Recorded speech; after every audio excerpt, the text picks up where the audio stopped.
What's up, nerds, and welcome back to That Nerdy Site. I'm Frank Bozzani, better known as Irrelevant Jokes, and today I'm joined by Cameron Abbott, also known as Rev Cabot, two B's and two T's. I love the way you say that. You know, it's really fancy. I dig it. Two B's, two T's. It's because it's my last name. I've had to say it for many years. Yeah. And so today we're still here on the last day of day 4 PAX East 2020, and we're doing some previews here in kind of the back end media room.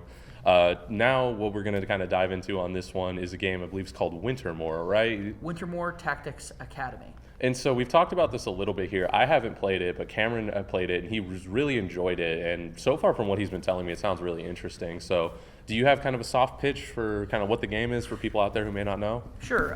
It's the systems of like what you'd expect to have like a Final Fantasy Tactics type game meeting a Hogwarts.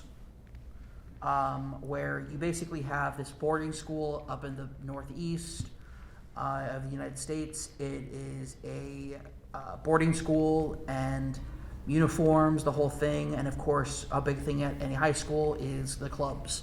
And their clubs in this school are nuts. It ranges from your typical, the D&D club, also called the Tactics Club, or the Tactics Warfare Club. Then you have the equestrian club, the drama club. You get a little bit more into kind of like the niche ones, like the historical society one is literally a guy who has a like caveman outfit on. And then you get a group of people who are introduced at the end of the demo called the Young Monarchists, which is a kind of playoff of like Young Democrats, Young Republicans. Right. Except they believe that the best political system possible is the monarchy. So they want to bring it back. We know they're right. Yeah, 100%. Kings, queens, give me more, please. So the entire school is set up to be a really fun boarding school that is, and you play as Alicia. She is a young gal in high school, and she is all about. I think my favorite thing about her is she was looking over her book collection when I inspected it, and she said, "Books from my favorite. Most of them are from my favorite genre." Sci-fi and fantasy books about young women who don't take no for an answer. And it's just good, young, precocious, awesome main character. She's supported by her best friends, Colin and Jacob.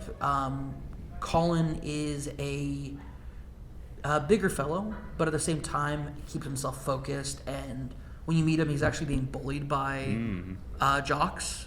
And he refuses, and he basically just calls them imbeciles. And he's very much of that, like...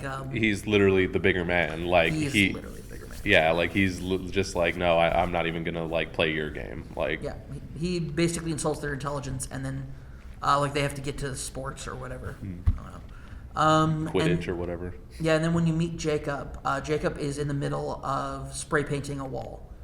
And he's basically... his point is that the school's run by fascists, and he needs to take the man down. When they basically, Alicia's trying to get them together so that they can run a new module finish a module they've been working on. And by module I mean essentially it's not Dungeons and Dragons, but it's basically Dungeons and Dragons. And so they come together into their club room and they play a game, and it introduces you kind of to the game's combat system, that it's a grid-based combat. That's where the kind of the Final Fantasy Tactics aspect comes into effect, where special abilities will push back people, etc. And from what you showed me too, like the characters literally also get those like costume changes, right? Yes, like they do. kind of get to like the in-world version of themselves. Exactly, and I think that's one of the coolest things about it is like the cover art shows like these three kids. Alicia is on Jaya, who is a wizard who uses shock spells. Colin is Aold, who is just a paladin, and he plays him very in character. And then you have Jacob, who plays Rogue Guy.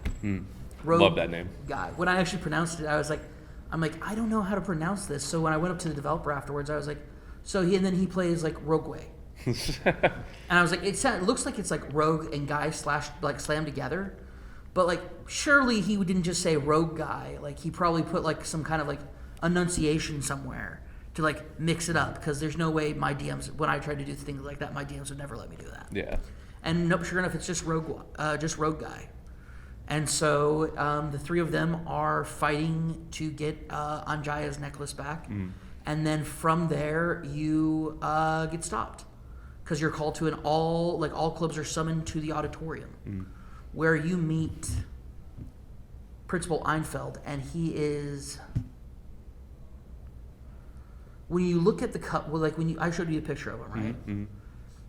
Looks stern, right? Looks like he has his wrinkled eyes, like almost like an Odin or Dumbledore looking character. No. Dude is a weirdo. Dude is just a straight up weirdo. The animation they use for him is he throws back his hair and like flower power petals like appear behind him, and he throws up a peace sign. He's super eccentric. Like, he put like a modern art piece in the quad, and then it like fell over and injured 3 students. Like, this dude should have been fired like years ago, but for some reason he's not. Just like Dumbledore. Yeah, pretty much. Dumbledore letting children get in trouble, like get in mortal danger. Letting a Just to prove that underage he's kid right. get into a dangerous game that people die in. Yeah, 100%. So you have that going on, and he announces to all the clubs that are gathered that they're going to have a tournament, a snowball tournament. And to make sure that people will want to participate, the losing clubs who don't win the championship will actually be disbanded permanently. So that raises the stakes, because you're the tactics club. Like, this is part of your identity in high school, is your clubs. And you have, and then you're introduced to a group of characters, the Young Monarchs that I mentioned earlier. And you find out that they're your first opponent. And that's kind of where the demo ends. But it is a game that I think has a lot of potential, a lot of promise. It's actually coming out pretty soon, spring 2020, on PS4, Xbox One, and PC. Yeah, and I was really impressed by it. I kind of agree with you, because like, not having played it and only having kind of like limited like knowledge of it, based on what you told me, it sounds like it has like a good premise, and they could really go a lot of places with that. And like, it sounds like from where you were saying, like, it has a lot of influence from like Final Fantasy Tactics in terms of like the gameplay. So I think that's going to hit home for like a lot of people who really enjoy that kind of genre. But you said you didn't get to do anything outside like the D&D group, right? Like, you didn't get to do like a snowball fight, because I'm assuming that's all still tactics, like grid-based combat. From the screenshots and videos that I've seen, that is still grid-based combat. I'm not sure how it flows. It could be something like where you still, like, when you're going into battle, you switch into like your character gear for whatever reason. It might be in real life or just fantasy-wise. A little bit of South Park Stick of Truth style. It may be. Like, almost. it's entirely possible. But at the same time, like, it could just be fun snowball fighting. Versatile snowball like combat. Why not? But they hint at, and there's a lot of emphasis on, there's a mystery about this school. There's a mystery about this school. Something is happening there. Because when I asked about the headmaster, I said, why has nobody fired this guy yet? And he says, well, it's part of the mystery. Like, something is actually kind of making him this weird. What blackmail does he have on the superintendent? Right? Or like on like the board of directors or anything like that. Yeah. So the thing is, it's a game that I think is going to be driven heavily by whether or not you attach yourself to any of these characters. And I will say that the main 3 characters are incredibly likable.